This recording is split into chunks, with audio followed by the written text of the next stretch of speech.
Уважаемые жители Ирпинского района, мы хотим проинформировать о состоянии пациентов, которые поступили к нам 6 и 7 июня в инфекционное отделение нашей центральной районной больницы.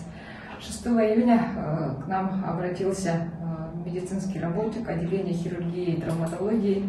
При обследовании выявлена у него небольничная пневмония, вероятно, вирусной этиологии, то есть и при исследовании круга контактных лиц выявлен еще один медработник, у которого диагностирована аналогичная вирусная пневмония.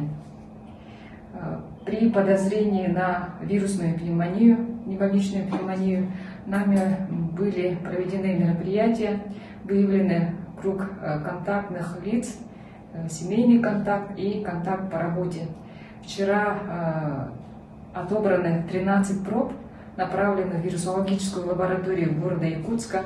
Ожидаем на сегодняшний день получения результатов данных анализов.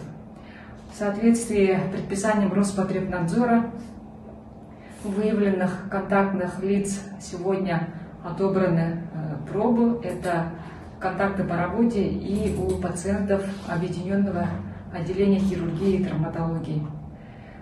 Анализы будут направлены в вирусологическую лабораторию завтра рейсовым самолетом. Проводится служебная проверка по факту выявления, пока что вероятной новой коронавирусной инфекции. Диагноз у наших медработников звучит как небольничная пневмония, вероятно, коронавирусной этиологии. Лабораторно не подтвержден, ожидаем результаты анализов. Но проводятся превентивные меры по поиску контактных лиц и их изоляции. За всеми предполагаемыми контактными лицами установлено медицинское наблюдение. И пока у контактных лиц признаков ОРВИ на сегодняшний день пока нет.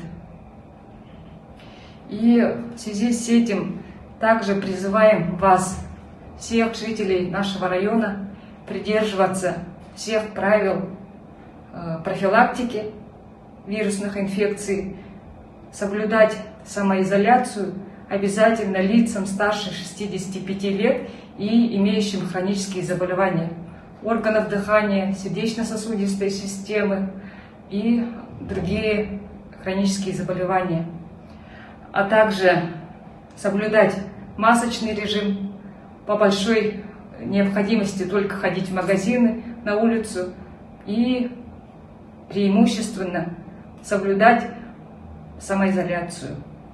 И при первых признаках вирусной инфекции, повышение температуры тела, при появлении озноба, сухого кашля или першения в горле, боли в горле, обязательно вызвать врача на дом.